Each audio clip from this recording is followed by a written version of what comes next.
Ya, Assalamualaikum dan selamat pagi. Saya ucapkan kepada semua hadirin dan hadirat pada hari ini. Ingin saya ucapkan pertama sekali selamat datang kepada semua yang hadir dan sudi meluangkan masa dengan hadir ke perkongsian ilmu kita pada hari ini. Buat pengetahuan, saya adalah moderator untuk ni, saya Dr. Izora, pensyarah dan pakar perunding ONG. Saya akan menjadi moderator untuk siri webinar kita kali ini.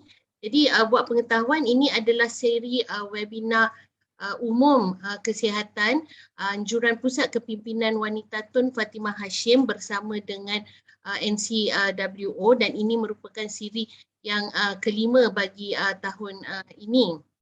Jadi jadi sebelum kita memulakan perkongsian ilmu ni, ada sedikit housekeeping announcement buat semua yang hadir pada hari ini. Saya mohon tentulah kita akan ada soalan buat kita punya penceramah pada hari ini. Jadi mohon hadirin semua typekan soalan ke ruangan chat. Jadi at the end of the webinar, saya akan bacakan satu persatu soalan anda untuk dikupas oleh penceramah kita pada pagi ini. Jadi kita punya webinar, tajuk webinar pada hari ini adalah peranan ibu bapa dalam menangani masalah haid remaja. Jadi ini adalah sangat penting sebab ialah masalah haid remaja tu mereka masih muda, naif, tak faham semua. Jadi kita sebagai ibu bapa harus cakna tentang apa masalah yang boleh berlaku. Jadi kita boleh bantu anak-anak kita dan boleh kita bawa anak kita untuk mendapatkan nasihat perubatan yang sepatutnya, sebab ada kalanya tu kadang-kadang dah terlambat, anak kita dah haid yang banyak, tumpah darah banyak, tak menentu macam tu sampai kurang darah, anemik, kena datang hospital, kena masuk darah semua. Jadi kita kalau boleh kita nak elakkan perkara-perkara yang begini terjadi kepada anak-anak kita. Jadi tanpa saya melengahkan masa, saya ingin memperkenalkan penceramah kita pada hari ini, Prof. Associate Prof. Dr. Ani Emilia binti Datuk Zainuddin. Beliau merupakan pakar perunding obstetrik dan gynecology dan juga pakar perunding gynecology remaja di Hospital Chancellor Tuanku Mukhris. Jadi Prof. Emilia ni saya lebih senang panggil Prof. Amy. Jadi Prof. Amy ni inilah Prof. Amy mendapat didikan awal perubatan di United Kingdom, seterusnya latihan kepakaran di Universiti Kebangsaan Malaysia, dan seterusnya Prof. Amy juga mendapat latihan sub kepakaran dalam bidang gynecology remaja dan juga PhD di bidang yang sama daripada University of Melbourne, Australia. Jadi kita dan juga Prof. Amy ni adalah salah seorang daripada kita punya pakar perunding gynecology remaja yang pertama di Malaysia bersama dengan rakan sekerjanya Prof. Nur Azura. Jadi pusat gynecology remaja yang pertama adalah di Hospital Chancellor Tuanku Mukhris, sekarang telah berpindah ke Hospital Pakar Kanak-Kanak. Jadi tanpa melengahkan masa, mari kita kita jemput Prof. Amy untuk memberikan ceramah beliau, peranan ibu bapa dalam menangani masalah haid remaja. Silakan Prof. Amy. Okay. Assalamualaikum dan selamat pagi, selamat sejahtera semua orang. Terima kasih Profesor Madya, Dr. Izora. Doktor, saya panggil dia Prof X je, dia kawan saya. Terima kasih atas jemputan pada hari ini. Nanti saya nak saya share screen. Boleh saya share screen ke? Boleh. Okey. Masih. Sekejap. Okey. Nampak ke Izora? Nampak. Okey, so mula-mula saya nak kata terima kasih atas jemputan kepada supaya saya memberi ucapan di webinar kesihatan Pusat Kepimpinan Wanita Tun Fatimah Hashim dan Majlis Kebangsaan Pertubuhan Wanita Malaysia. So kita bermula hari ini. Saya akan mengupas mengenai peranan ibu bapa dalam menangani masalah haid remaja. Ya. Okey, so kita akan bincang pasal ni. So ini adalah outline apa yang saya akan bincangkan pada hari ini lah. Kita mulakan dengan perubahan akhir balik. Lepas tu kita akan memberi maklumat tentang kitaran haid yang normal. Apakah kitaran haid yang normal? Dan lepas tu kita akan mengupas mengenai masalah-masalah kitaran haid, dan lepas tu baru last kali baru peranan ibu bapa, ya. Sebab saya nak cerita sikit tentang masalah-masalah haid ni supaya kita boleh share maklumat. Okay. Lepas saya lepas saya punya ceramah ni baru boleh menjawab soalan, insya-Allah, ya. Okay, so apakah akhir balik ataupun puberty? Definisinya adalah tempoh waktu yang melibatkan perkembangan ciri-ciri sekunder serta organ pembiakan atau reproduktif kanak-kanak perempuan yang sedang membesar supaya dia mencapai kematangan sistem reproduktifnya. Ya. So bilakah tempoh waktu ini? Dari sekitar umur 8 ke 14 tahun. Jadi kalau dia mula melalui akhir balik, perubahan-perubahan akhir balik ni sebelum umur 8 tahun, kita perlu periksa lah kenapa yang ni boleh ada masalah hormon ke dan sebagainya. Ini boleh dikatakan sebagai precocious puberty. Manakala kalau lebih daripada 15 tahun, dia belum lagi capai perubahan-perubahan akhir balik tu, perlu dapat pemeriksaan doktor jugalah, ya. Jadi sekitar tempoh waktu akhir balik yang normal ini adalah di antara umur 8 ke 14 tahun, ya. Now, 3 perkara yang berlaku dalam tempoh waktu akhir balik ni dalam badan remaja tu lah, atau budak perempuan tu. Satu, tumbusaran badan, ya. Dia semakin membesarlah, semakin tinggi, ya. Semakin panjang tangan dia, lengan-lengannya, kakinya dan sebagainya, ya. Nombor 2 adalah perkembangan organ reproduktif yang primer, iaitu ovari dan alat sulit lah, ya. Dia berkembang, so macam rahim dia pun membesar kepada saiz kalau kita scan dalam sekitar 6 cm. Bila dia dah sampai 6 cm tu dia boleh keluarkan haid lah, ya. So bila budak-budak itu dia belum lagi melalui akhir balik, selalunya bila kita scan rahim dia kecil lah, dalam 2 cm, 1 cm sahaja, ya. Dan ovari itu akan membesar juga, ya. Ovari itu kilang telur lah, ya.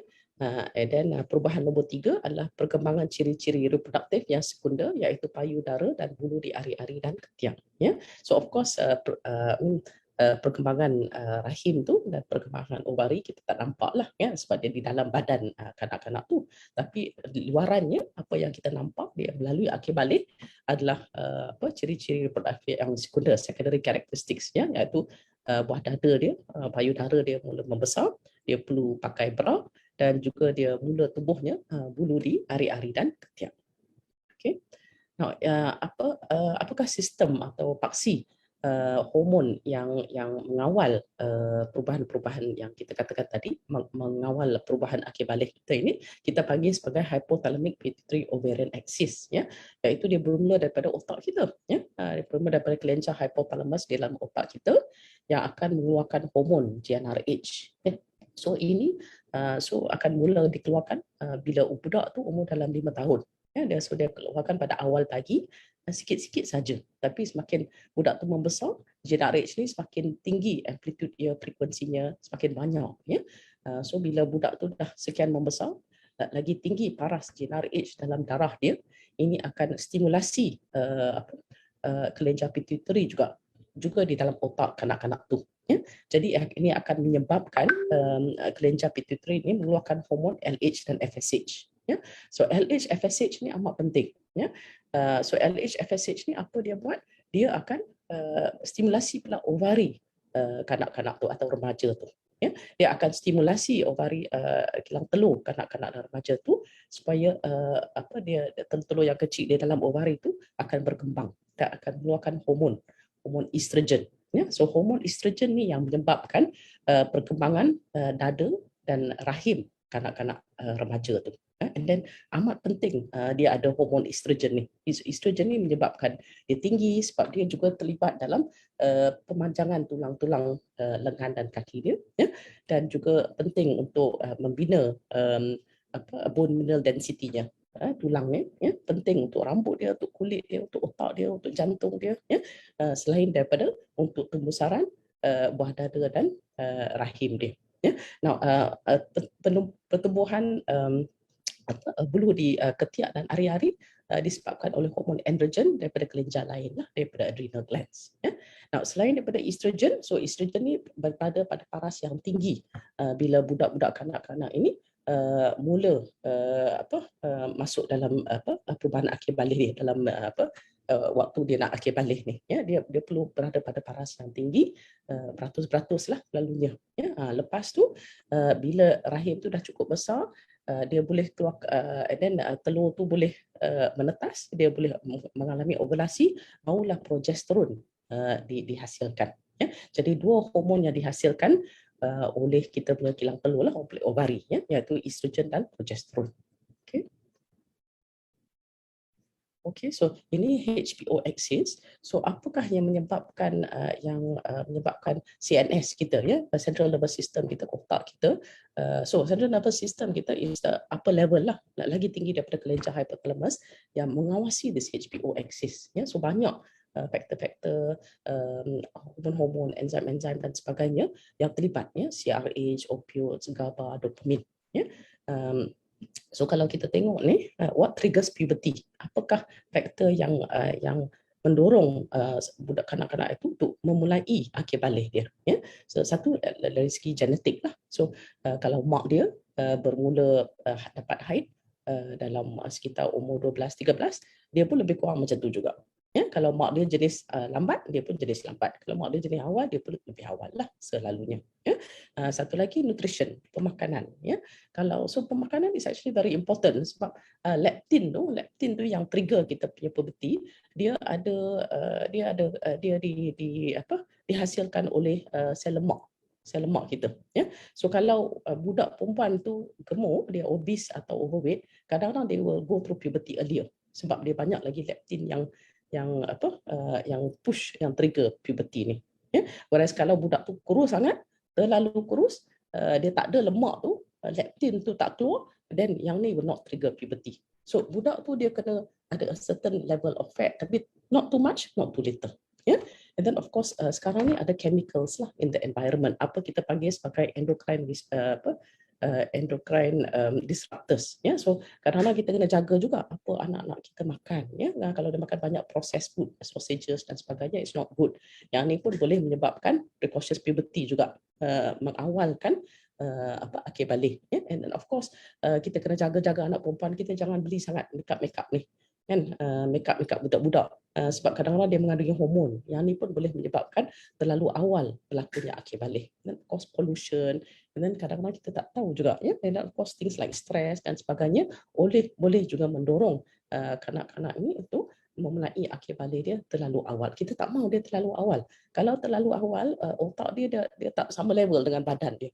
Ya, so dia dah melalui period dan sebagainya, tapi dia punya otak tu psikologinya masih budak-budak, dia tak boleh handle sangat.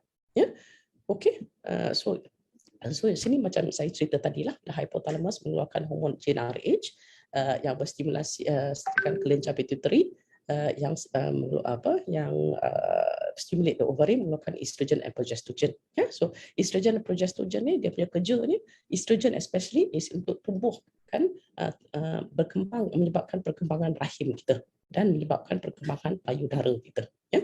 Supaya dia semakin membesar, rahim tu lama-lama dia boleh ada period, boleh keluar haid. Yeah. Now, the other things, ada juga kelenjar-kelenjar lain yang ada efek, yang ada kesan ke atas this hypothalamic pituitary ovarian axis. Yeah.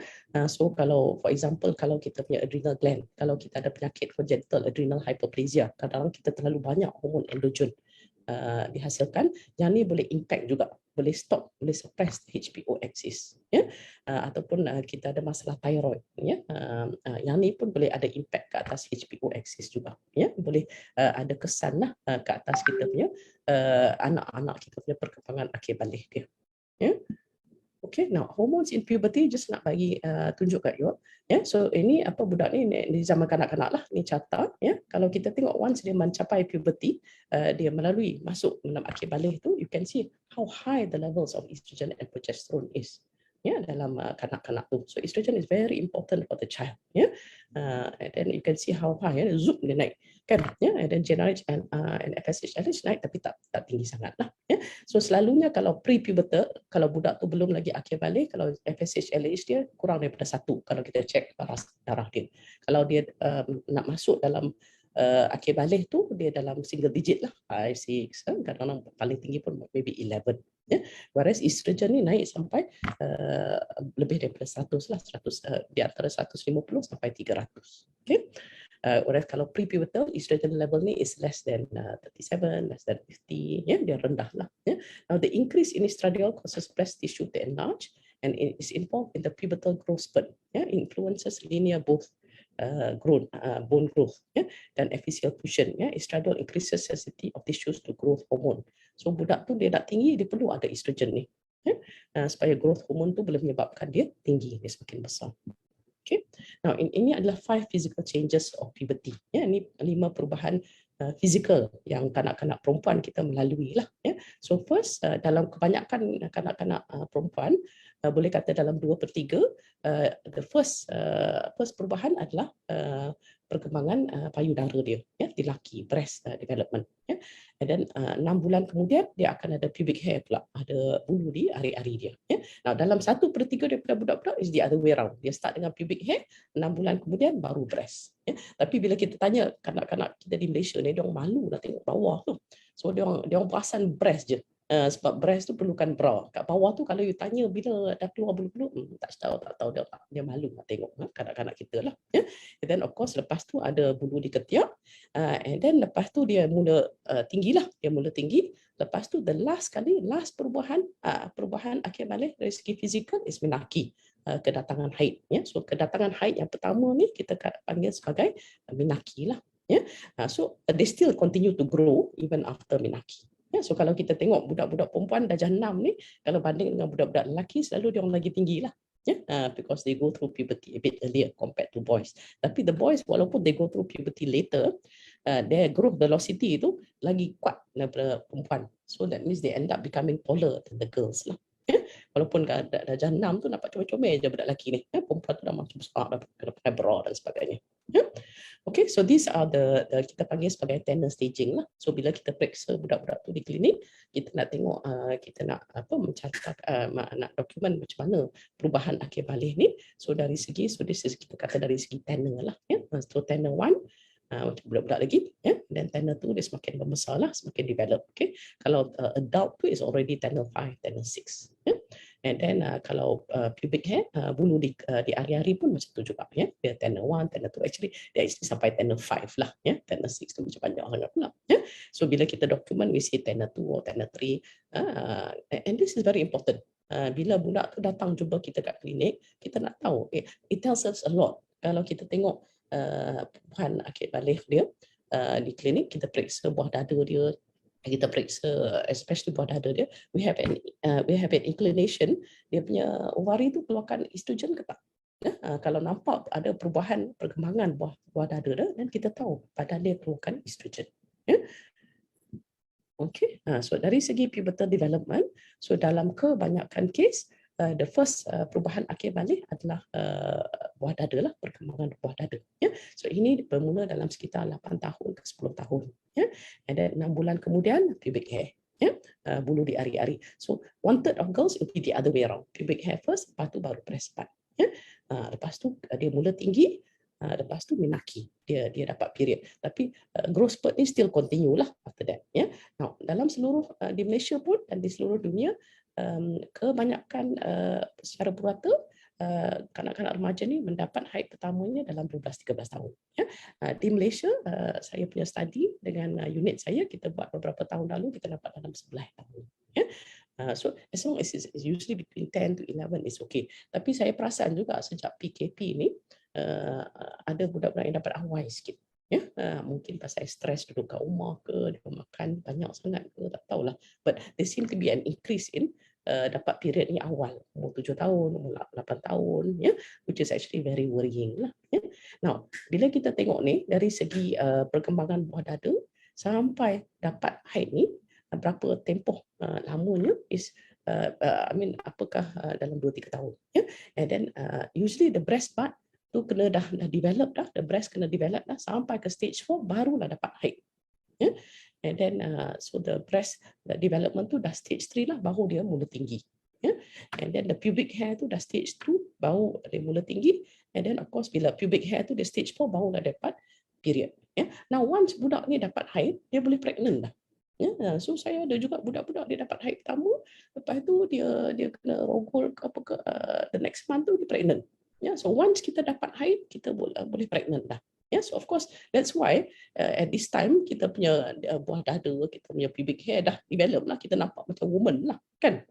Kalau tak macam mana nak pregnant tak nampak macam woman ni? Yeah? Okay. Okay, so this one, this is very complicated. This one is for my medical students. Don't worry. Yeah. So ini just tengok perubahan-perubahan lah. So kita punya temperature naik. So ini follicular phase, luteal phase.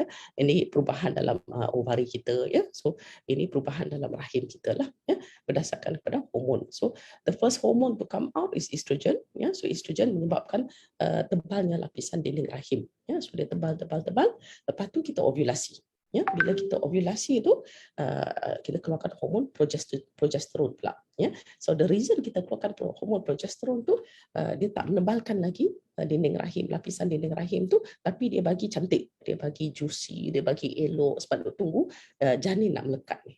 Ya, so that is the function of hormone progesterone. Tapi this luteal phase ni is relatively constant, about 2 weeks. Lepas 2 minggu rahim ni tunggu tak ada janin yang melekat. Ya, kalau tak ada janin melekat, dan hormon progesterone ni jatuh. Ya, now once hormon progesterone jatuh, ini menyebabkan perubahan di dinding lapisan dinding endometrium dalam rahim tu, menyebabkan dia pecah dan dia keluar sebagai haid. Ya, so that means as long as a girl has a period, kita tahu dia melalui ovulasi. If you have a period, then usually you are ovulating, usually insyaAllah you can get pregnant. And that is what we want. If you're having a period, it tells us you have your hormones, your estrogen and progesterone. You're ovulating. Yeah, so that's very important. Yeah, okay. Okay, so untuk mendapatkan haid tu kita perlukan 3 perkara. Ya, 1, you need a kelenjar hypothalamus dan pituitary yang berfungsi. Nombor 2, you perlukan ovari yang mengeluarkan cukup hormon estrogen dan progesterone. Dan nombor 3, you perlukan rahim dan faraj yang normal. Ya, so kita ada juga wanita-wanita yang tak dapat haid dan sebagainya because ada masalah dalam either 1 or 2 or 3. Ya, so for example otak dia mungkin dia terlalu stres ataupun dia had cancer, ada chemotherapy to the brain, yang ni boleh kacau the kelenjar hypothalamus pituitary tak keluarkan hormon GnRH tu, so dia tak dapat haid. Ya, or for example ovari ni dia tak keluarkan enough hormon estrogen dan progesterone, ovari tu rosak awal ke dan sebagainya, atau dibuang disebabkan pembedahan dan sebagainya, so dia tak keluarkan haid juga. Ya, ataupun nombor 3, dia keluarkan haid tapi saluran faraj dia tutup ataupun dia tak ada pangkal rahim tu. Ya, so darah tu tak boleh keluar. So dia macam tak keluarkan haid juga. Ya, so you need these 3 things untuk mendapatkan kitaran haid yang normal. Okay. Now, kitaran haid yang normal untuk seorang remaja wanita. So of course the first few years lepas menaki ni, kita punya HPO axis ni tengah matang, tengah developing. Ya, dia take time, dia take about 3 to 5 years to become matang. So during that first 3 years tu 65% of girls kucak-kacir sikit period dia. Ya, so tapi that is why selangan haid that means daripada satu haid kitaran haid untuk seorang remaja wanita ni, selangan haid tu dalam sekitar 21 ke 40 hari lah. Ya, and then tempoh haid mungkin 2 ke 7 hari. Kilangan darah setiap haid secara purata about 20 to 80 ml. Kita tak gunalah 20 to 80 ml, siapa nak pergi ukur semua kan. Tapi sekarang ni basically is about 3 to 4 pads maximum on the heaviest day 1 or day 2 of the period. Nah, ya. Tapi kalau once dia dah matang, dia dah besar, ya, and then the HPO axis dah become more organized, then dia punya kitaran haid becomes more steady lah. So serangan haid becomes every once a month, yeah, 28 plus minus 7 days. So don't worry too much. To me, as long as you have a period once a month, dia awal ke lambat ke, dia awal 5 hari ke, dia lambat 5 hari, doesn't matter. As long as you have a period once a month, I'm happy. Yeah. And then dari segi duration of each period, dia dalam 4 hari, campur plus minus 2 atau 3 hari. Kalau period tu sampai 2 minggu sampai sebulan, that is not normal. Yeah? Okay, rata kehilangan darah about 3 to 4 pads per day. Yeah? This one is kalau dewasa wanita lah. Yeah? So kalau wanita, you need one period at least every 3 months. Ya, kalau you tak breastfeeding, you tak pregnant, you tak menopause, ya, dan sebagainya, a normal girl, a normal woman should have a period at least once every 3 months. Ya, and then period dia tak boleh lama sangat. Paling lama pun 14-15 hari. That's why dari segi Islam, istiadah tu is already after 15 days. Sebab after 15 days dia tak normal dah disebabkan penyakit. That's why kita boleh solat dan sebagainya. Ya, then of course kalau biasanya you hilang darah, you guna pad sampai 3 ke 4 pad satu hari, tiba-tiba you terpaksa tukar pad every 1 hour. Oh, you kena tukar pakai Pampers. That is not normal already. Ya, dan you perlu dapatkan pemeriksaan doktor. Okay.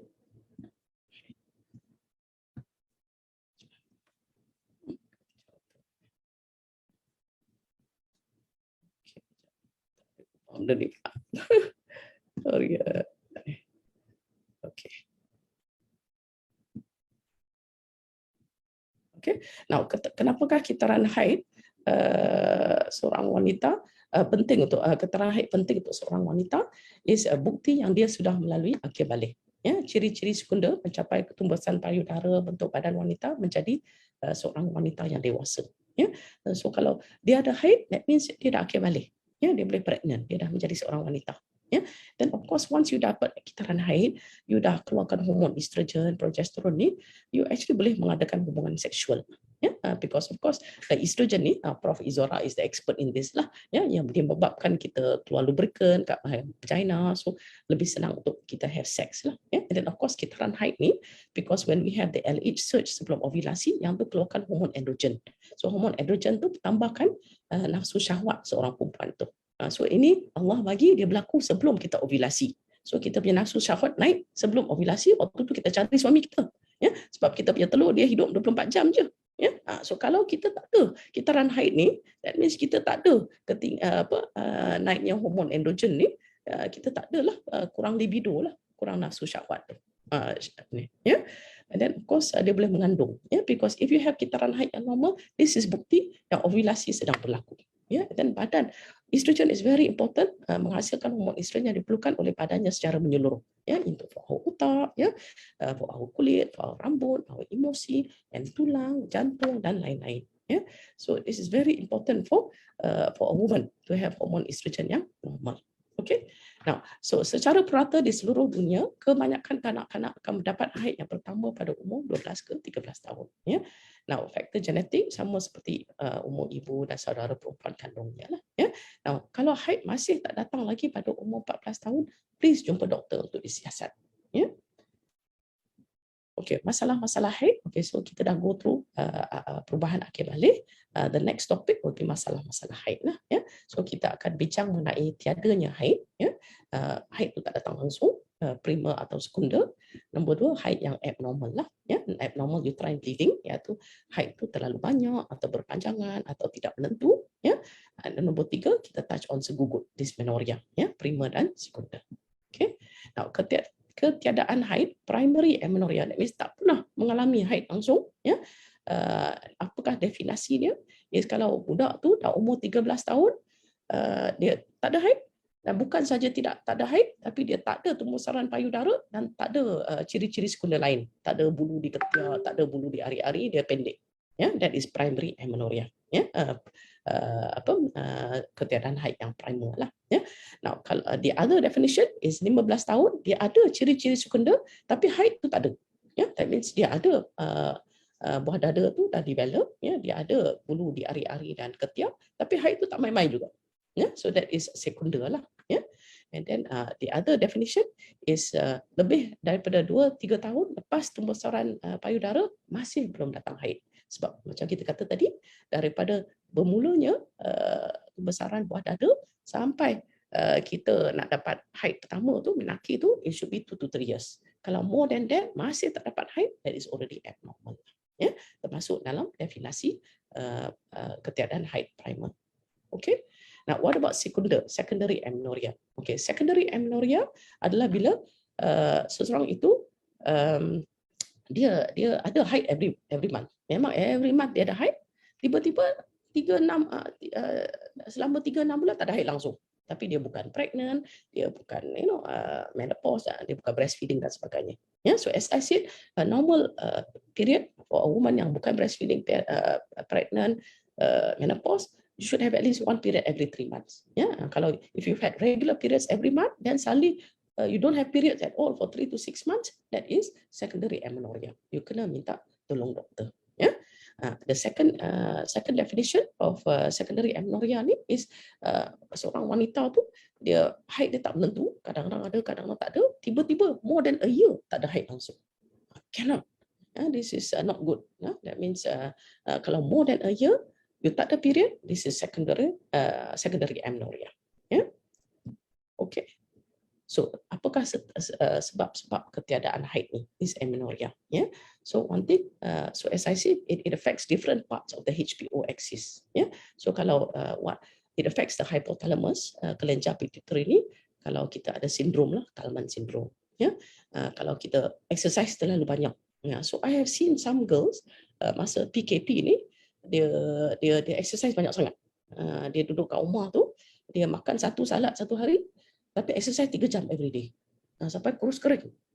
BMI dia 14. And then dia stop period dia. So that's not good also. Okay. And then stress. Stress also boleh menyebabkan tak ada period. Because the whole point of having a period is for you to be able to get pregnant. And then this is the way the body protects you. Kalau you terlalu stress, you may not be able to carry a pregnancy very well. So it stops the whole HPO axis. So you tak keluarkan hormon, you tak mengeluarkan, you tak ada getaran haid ni, you cannot get pregnant. And then the other aspect is of course obesity. Obesity is also something I have seen more frequently sejak PKP ni. Because budak-budak kita lah, dia tak keluar, dia tak boleh berjalan, dia duduk rumah depan online je kan, and then makan tak berhenti lah kan. Makan tak berhenti, naik berat badan. So some of my girls kat my clinic 11 tahun 95 kilos already. 12 tahun dah 14 tahun dah nak mencapai 100 kilogram already. Tak ada period. That one is not good. Yang tu bahaya untuk dia lah. So dia dah dulu dia ada period, lepas tu tak ada period. Because of the weight is so much.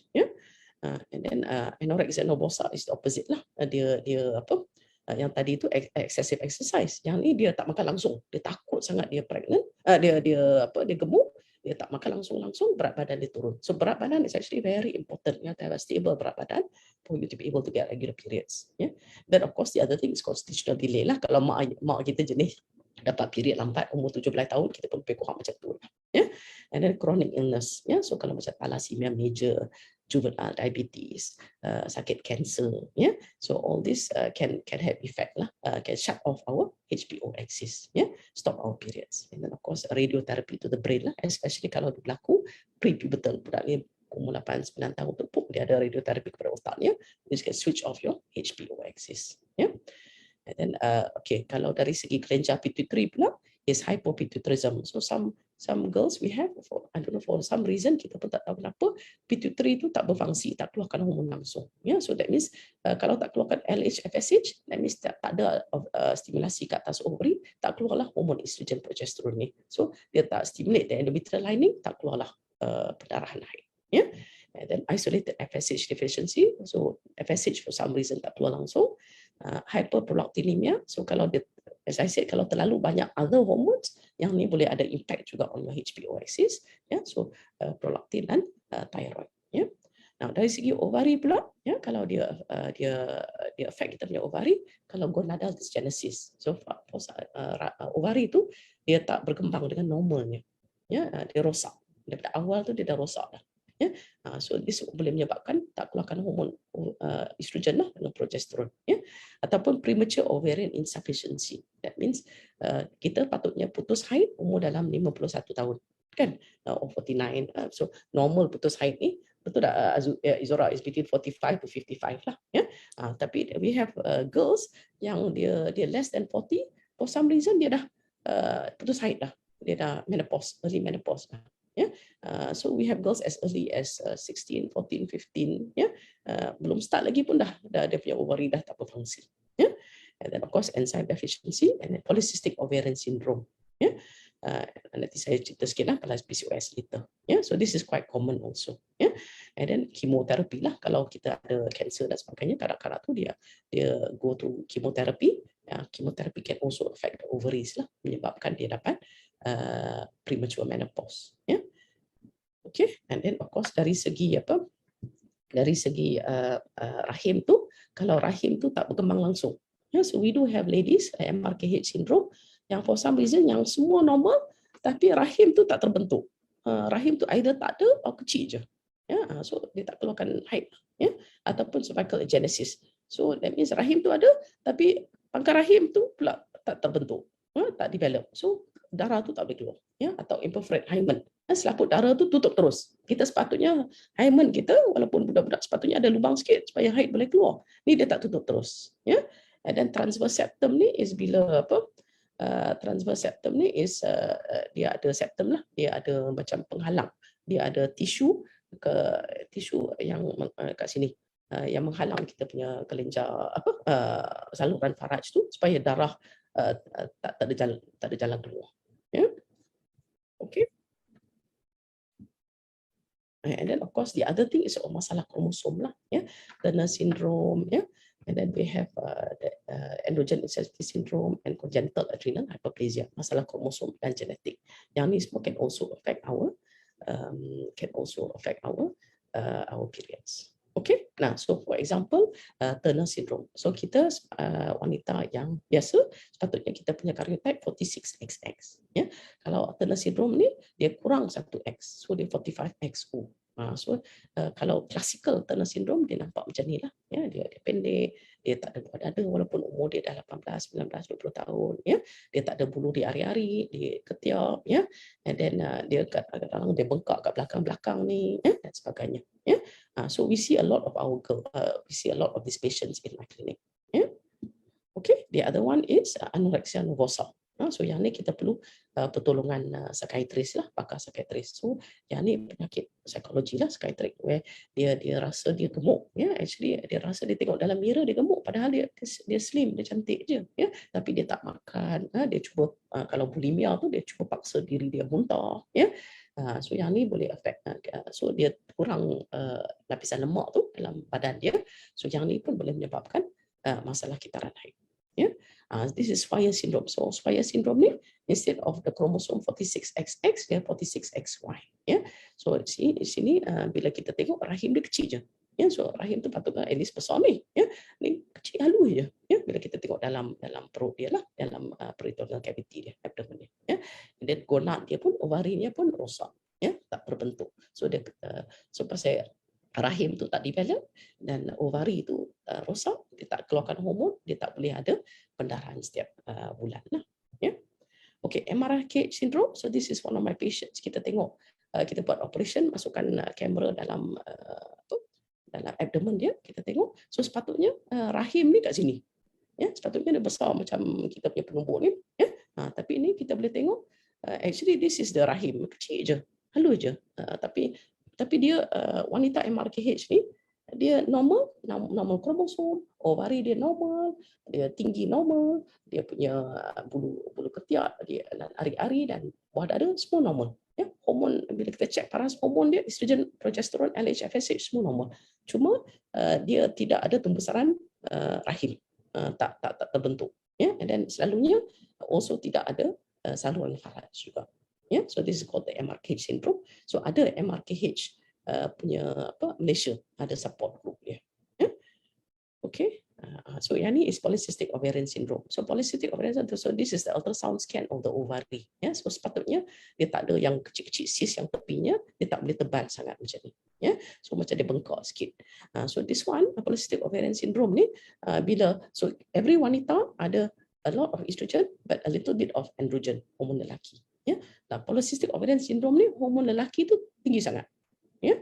So and then pasal dia ada masalah dengan nak dekat diabetes dan sebagainya lah, dengan insulin dan sebagainya. So ini boleh menyebabkan tubuh bulu di mukanya, di badan dia macam lelaki.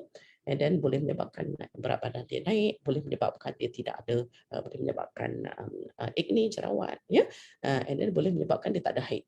Ya, now yang kita risau pada polycystic ovarian syndrome ni is haid dia jarang-jarang.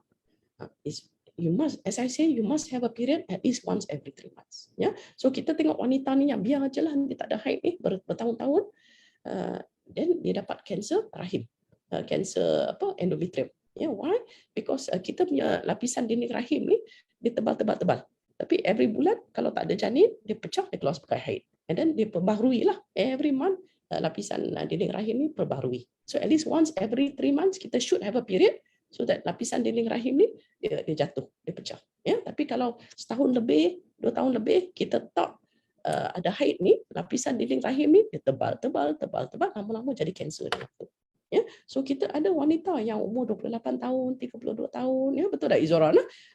Masih belum kahwin lagi, baru nak kahwin dah ada kanser rahim dah. Dan kita kena itulah, dan tak boleh pregnant, dan mungkin kena buang rahim dan sebagainya. Yeah. So it's very important for a girl to have a period at least once every 3 months. Yeah. Okay. So ini wanita yang, so ini rahim.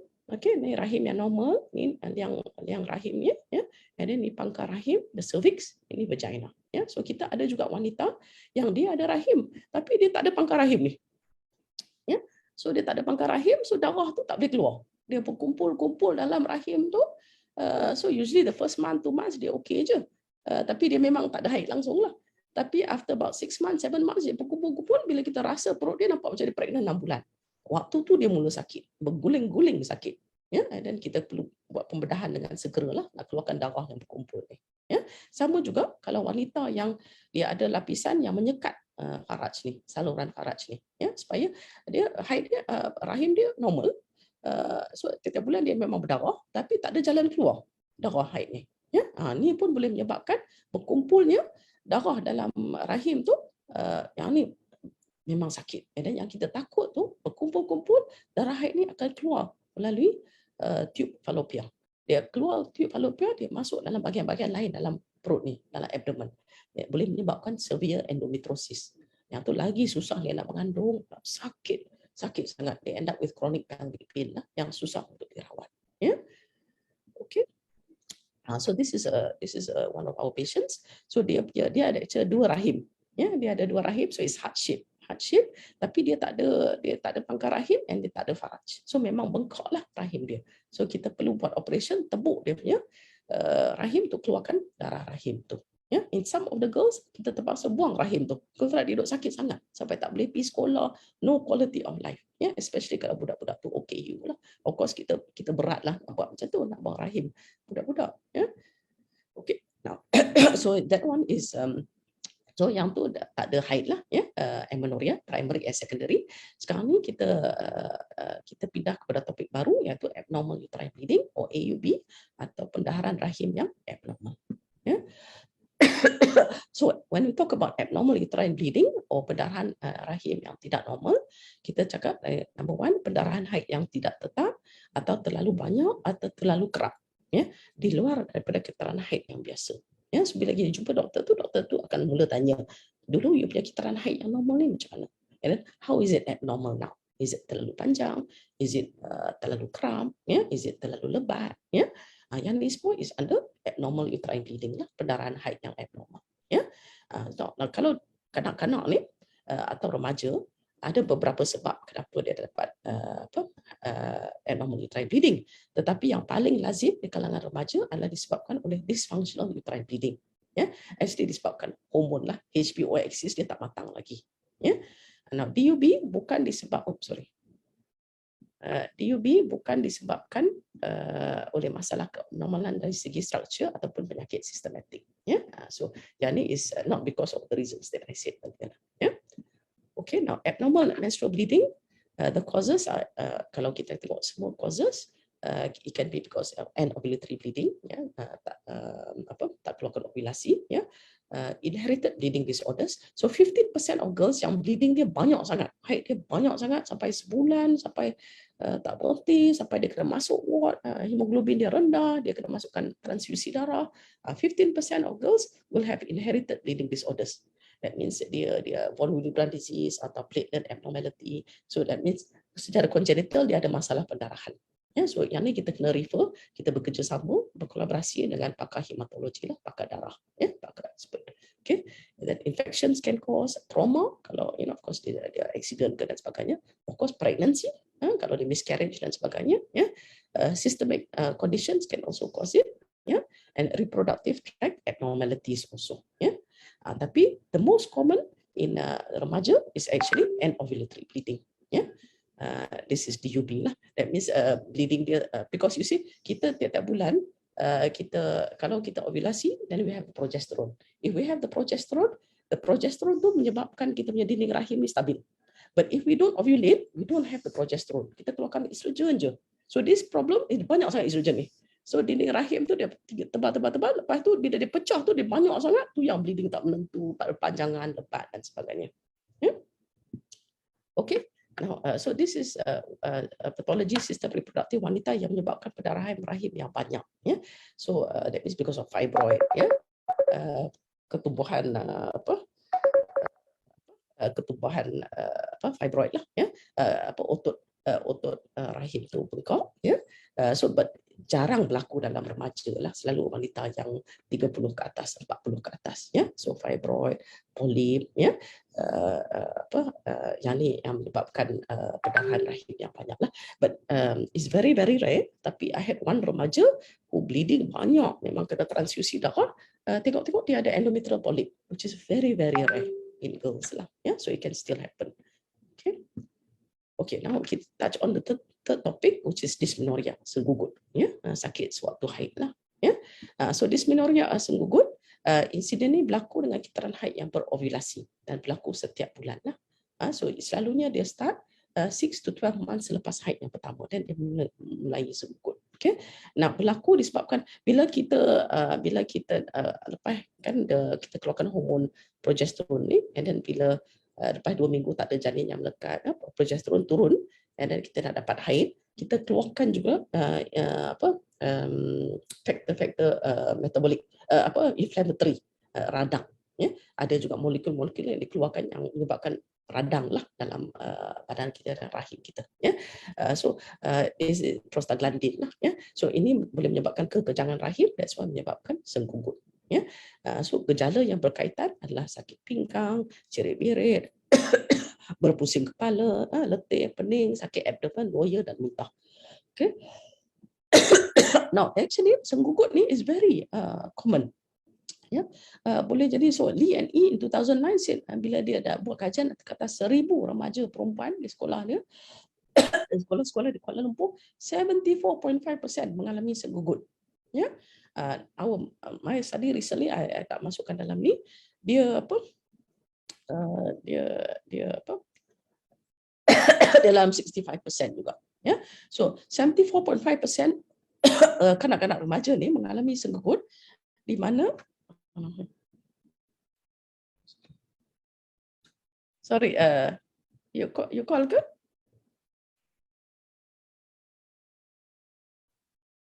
Sorry. Apa tu? Kita ada 10 minit lagi untuk Q&A. Okay. Thanks, Izra. Sorry. Okay, so 74.5% mengalami senggugut, di mana 51.7% tidak boleh fokus di sekolah, 50.2% tidak aktif sosialnya, aktiviti sosialnya diganggu, 21.5% tidak hadir ke sekolah, dan 12% memberi kesan negatif prestasi kerja sekolahnya. But hanya 12% jumpa doktor. So kalau anak tu senggugut, jumpalah doktor cepat-cepat, kesian kat dia. Now kita again, senggugut ni ada primer and sekunder. Primer ni sakit senggugut yang berlaku di mana tidak ada patologi pelvis, so selalu berlaku pada hari pertama ke 2 period, dia tak teruk sangatlah. Makan Panadol satu, so it's okay to have Panadol, one Panadol pun okay, no problem. Atau selalu janganlah minum benda sejuk, guna hot water bottle, and then usually the kids are okay. Primer ni is usually harmless lah. Now sekunder ni kalau teruk, that means sepanjang period tu, sebelum period tu, lepas period tu dia sakit mengguling-guling. This one disebabkan pathology, disebabkan penyakit lah, endometriosis, pelvic inflammatory disease dan sebagainya. Okay, now this one just to show you, this is endometriosis lah. This is a common cause of secondary dysmenorrhea, sakit period. Ya, so ni rahim kita, ni ovari kita yang bengkak disebabkan penyakit endometriosis. Ya, this is tak normal. Ya, dan of course bila kita banyak darah lah dalam ovari itu. Ya. And then dia ada tumpuk-tumpuk di keliling bahagian dalam pelvis kita. This is also endometriosis dan dia perlukan rawatan. Kalau biar lama-lama boleh affect quality of life, boleh menyebabkan susah nak mengandung dan sebagainya. Okay, so ni secondary dysmenorrhea boleh juga disebabkan oleh rahim yang tak normal. Ya, disebabkan tidak ada pangkal rahim tu ataupun tidak ada selaput ke atas faraj tu, yang darah tu tak boleh keluar. So ini example dua rahim lah. Yeah. Okay, so this one is Ovira. So Ovira is a commonly referred to my clinic. So budak tu dia sakit period. Dia ada period tiap bulan, tapi dia sakit sangat, mengguling-guling. Ya. So bila kita buat scan, kita periksa dia, rupa-rupanya dia ada dua rahim. Ya, dia ada dua rahim, tapi satu rahim tu, so selalunya dia ada dua rahim dan dua vagina. Tapi salah satu vagina tu ada selaput. So yang ni that means darah dalam rahim berkumpul-kumpul, tak ada jalan keluar. Ya, so ini selaput dia tinggi, manakala yang ni selaput dia rendah. Ya, so yang ni perlukan pembedahan. Okey. Okey, apakah peranan ibu bapa? Okey, kita kena mengajar anak kita. Ya, kita tak boleh segan silo, kita akan cerita kepada anak-anak kita tentang perubahan akhir balik. Ya, kita bermula di sekitar umur 9 ke 10 tahun. Kita cakap sikit-sikit dulu. Ya, so berdasar kepada kematangannya, kita as they grow bigger, we give more and more information. Ya, dan always kena bertanyakan tentang kitaran haid. Ya, ask the girl what are her periods like. Ya, especially budak-budak di asrama ni. Ya, kita tak tahu anak kita kat asrama, we don't know whether they suffering or not. Ya, and then kalau ada masalah, jumpa doktor awal. Jangan tunggu lama-lama. Ya, lagi banyak kesan negatifnya. Okey, now peranan ibu bapa dapatkan maklumat yang tepat tentang akhir balik. Ya, so here I just Google now, macam-macam ada dalam bahasa Melayu pun ada. Ya, so get the book, teach your children. Ya, jangan malu bercakap dengan anak-anak kita sendiri. Kadang-kadang kita malu, kita adalah sumber yang terbaik untuk anak-anak kita. Ya, now bertanyakan tentang kitaran haid. So macam-macam apps ada sekarang ni boleh guna. Ya, so di klinik saya guna menstrual calendar, saya seorang catat lah. Ya, tapi dia boleh guna apps, ya, boleh bina sendiri, ya, menstrual calendar chart. Some ibu bapa, especially ibu tu very good lah, ya, very motivated. Dan tanya anak kita tentang kitaran, sungguh good, tempo dan banyaknya pendarahan. Ya, and then tell them if you have any abnormality, don't suffer in silence. Kadang-kadang anak kita dia malu, dia ingat normal, ya, so tak mau bagi tahu kat kita. So kita perlu sebagai ibu bapa tanya dia. Ya, and then jumpa doktor. Nah, apa akan berlaku bila jumpa doktor ni? Doktor of course akan bertanya, doktor akan periksa badan. Selalu kalau kanak-kanak macam ni, kita tengok je bahagian bawah dia, kita tak periksa secara mendalam. Ya, and then kita kena cek darah lah, kita buat ultrasound, bahagian abdomennya, nak tengok rahimnya, nak tengok ovarinya. Kalau perlu kita buat MRI, kalau perlu kita buat pembedahan kecil. Ya, kita nak masukkan kamera kat abdomen dia, nak tengok. Ya. Nah, apakah rawatannya? Of course depending on the cause lah. Apa yang dia masalah dia apa dan apa sebab dia. Ya. So antara rawatan yang kita bagi itu, okay, Izara, finishing. Tentang rawatan tu, penggantian hormon, ya, kalau dia tak ada hormon estrogen tu, kita akan bagi hormon secara pil atau gel. Kalau banyak sangat darah tu, kita masukkan darah, bagi pil hormon dan tranexamic acid tu stabilkan pendarahan dia, ya, kurangkan pendarahan dia. Kalau sakit sangat, kita akan bagi ubat tahan sakit, injection, so berhentikan haid dia untuk sementara, ya. Mungkin pembedahan perlu, so we do quite a lot of operation also. And then kalau faraj tu tak ada, kita kena bagi bilasi lah, we can teach you, ya. And then kita banyak berkolaborasi dengan pakar perubatan yang lain, ya, bidang-bidang yang lain, ya, pakar endokrin dan sebagainya, ya. And then and then of course kita kena counsel lah the woman, the child and the parents tentang isu seks dan kehamilan untuk masa depan dia. Ya, okay. Now that is my last slide. Thank you very much. So this is a heart-shaped uterus, one of our patients, and this is my unit. Ya, okay. Dengan itu I stop share, Izora. Okay. Sorry. Okay. Saya ucapkan kepada penceramah kita, Prof. Amy. Sorry, Prof. Amy terpaksa kacau you in between, bukan sebab apa. Sebabnya kita ada banyak soalan daripada hadirin kita. Apparently this is a very interesting topic.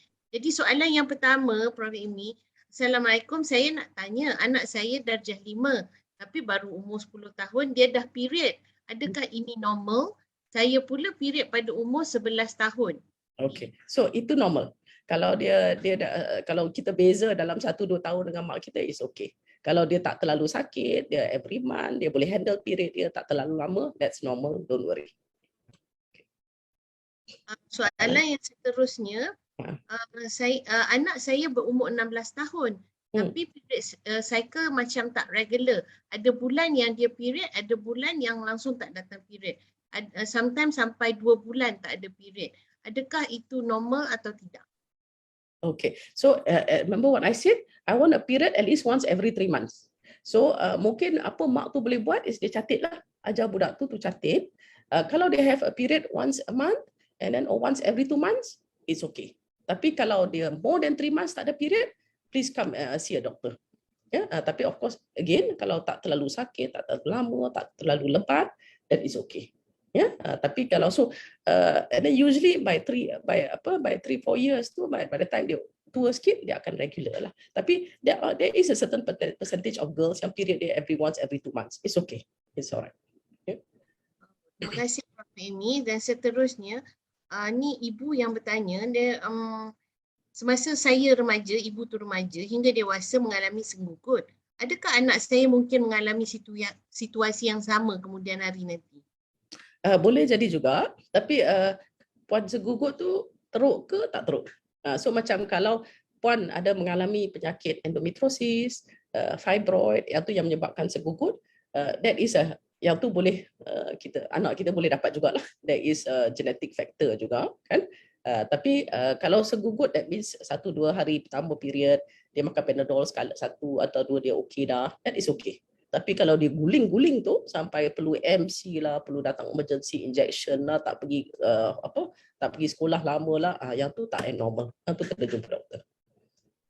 Seterusnya, untuk kanak-kanak yang start period awal, I think this is precocious puberty, what are the effects psychologically and biologically? So we've taught quite a few kids with precocious puberty, so they're not prepared for it lah. One thing is they end up becoming very short. Then of course, when you're a short adult and when you're a short kid, it's not too bad. When you're a short adult, it's not very good.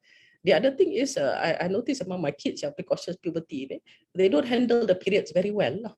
And then, but we have to be very careful that we don't want the kids to have precocious puberty. So, if let's say 6 tahun, 7 tahun tu, dia kena be investigated. Kenapa dia precocious puberty ni?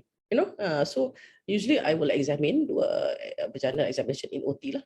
So we've had rare cases macam vaginal polyp dan sebagainya. And then, tapi kadang-kadang kena refer pada endocrine juga. And then they will suppress the periods to enable the child to grow a bit taller lah. Dan seterusnya, apakah risiko penyakit lain yang boleh dihadapi oleh wanita kesan daripada masalah ketiadaan haid pada jangka masa yang panjang? Okay, so kita kena check kenapa dia tak ada haid ni. Tapi kalau katalah the most common reason katalah PCOS, dia tak ada haid because of PCOS, kan? Kalau lama-lama dia tak ada haid ni, macam saya cerita tadi, dia punya ketebalan dinding rahim tu dia tebal. So after maybe 1 or 2 years, lepas tu dia tiba-tiba pecah, dia berdarah, dia tak berhenti pula. 2-3 minggu sampai very anemic, dia masukkan darah. Yang tu satu. Satu lagi yang kita takut tu, lapisan dinding rahim tu jadi tak normal, jadi cancer. Satu yang tu menyebabkan kita kena buang rahim tu pula. The other thing is of course PCOS. If your period tak regular, you tak ovulasi, you susah nak mengandung lah. And then PCOS ni dia ada kaitan dengan insulin resistance. So you likely dapat diabetes, dapat high blood pressure, dapat liver problem, kan? Metabolic syndrome, macam-macam masalah lah. So actually regular haid ni is an indication of a woman's health. And then of course kalau you kurang estrogen, let's say you tak ada haid langsung because you tak ada estrogen, that one also ada banyak implikasi. One thing of course you susah nak mengandung semua lah. The other thing is you affect your tulang. So affect your tulang, that means you muda-muda lagi dah osteoporosis dengan osteopenia. So we have girls yang 24 years old, 22 years old, pasal dia tak ada haid langsung, tengok-tengok estrogen dia rendah, dia dah osteoporosis dah. Soalan seterusnya, ni soalan daripada remaja. Sekiranya remaja mengalami keputihan berketul-ketul atau cair, adakah normal, apakah puncanya, dan bagaimanakah keputihan ini dikendalikan? Okay. Terima kasih atas soalan tu. Okay, kalau keputihan ni is normal. Okay, we have to have keputihan. So keputihan ni is either kita punya cervical mucus daripada pangkal rahim kita, macam kita ovulasi kita keluarkan keputihan, ya. Bila kita keluarkan progesteron tu menyebabkan keputihan discharge daripada cervix tu bertukar warna kuning-kuning sikit, tebal-tebal sikit, ya. Now, and then keputihan is how our vagina cleans itself. The top layer cleans itself. Ya. So keputihan yang putih, yang sedikit, yang tidak berbau, tidak gatal, completely normal. No need to do anything about it. Ya. Now kalau keputihan yang warna hijau, yang bau busuk, banyak gatal-gatal, ataupun yang dia banyaklah, dia pekat, dia putih-putih macam cottage cheese tu, yang tu disebabkan jangkitan kuman. Yang tu tak normal, yang tu ataupun ada darah-darah lah, things like that. Yang tu perlu jumpa doktor. Yeah. But otherwise, girls get so frightened about this keputihan. Keputihan, please, it's normal. If it's just putih or clear or sikit, doesn't bother you, it's alright, normal. Yeah. Terima kasih saya ucapkan kepada penceramah kita, Prof. Emilia. Ada sesetengah soalan tu sebenarnya soalan yang telah dijawab oleh Prof. Amy tadi. Okay. Jadi saya tak bacakan lah. Jadi mungkin pertama satu, kita nak ucapkan terima kasih kepada semua hadirin yang hadir pada hari ini, dan jangan lupa kita ada letak di ruangan chat tu Google Form untuk rekodkan kehadiran pada hari ini buat semua yang hadir, dan seterusnya kita ucapkan berbanyak-banyak terima kasih kepada penceramah kita Prof. Amy Emilia Datuk Zainuddin atas perkongsian yang sangat bermanfaat. Walaupun untuk saya yang gynecologist pun banyak yang saya belajar pada hari ini, especially bila kita ada ni kan, bila kita ada anak dara dekat rumah. Jadi saya untuk hadirin semua nanti inilah kita akan tunggulah kita punya sesi ni, siri webinar umum siri ke-6 2022 pada Khamis yang terakhir bulan Julai. Dan selain pada itu, saya mengambil inilah kesempatan ni untuk mengucapkan selamat Hari Raya Aidiladha kepada semua yang hadir pada hari ini, juga kepada Prof. Amy, dan saya mengucapkan juga terima kasih kepada Prof. Dayang kerana dapat hadir pada hari ini. Prof. Dayang adalah pengarah kepada Pusat Kepimpinan Wanita Tun Fatimah Hashim, dan juga kepada Dr. Sabaria yang hadir pada hari ini, wakil kepada NCWO. Terima kasih banyak-banyak, dan insyaAllah kita jumpa lagi. Cuma one last question, Prof. Amy. I think semua yang ada problem mungkin nak tahu bagaimanakah nak dapat appointment untuk jumpa pakar gynecology kanak-kanak dan remaja ni, Prof. Amy. Okay. So kita ada 2 klinik. Hari Isnin petang kat HCTM, dan hari Rabu petang pada budak yang lebih daripada 18 tahun tu HCTM, yang kurang daripada 18 tahun kita buat kat HPKK lah, Hospital Pakar Kanak-kanak. So jumpa doktor you yang dekat rumah tu, minta dia orang tulis surat, and then dapatkan appointment dengan kita. Bawa kat klinik lah, either HCTM atau Hospital Pakar Kanak-kanak, bawa surat rujukan daripada doktor tu, boleh dapatkan appointment, insyaAllah. Okey, saya harap kita dah tiba ke akhir rancangan. Jadi assalamualaikum dan terima kasih banyak-banyak. Semoga kita panjang umur dan diberi kesihatan yang baik untuk kita jumpa lagi at the next siri. Terima kasih Kak Mi. Terima kasih X. Terima kasih Prof. Dayang. Assalamualaikum. Thank you very much everyone.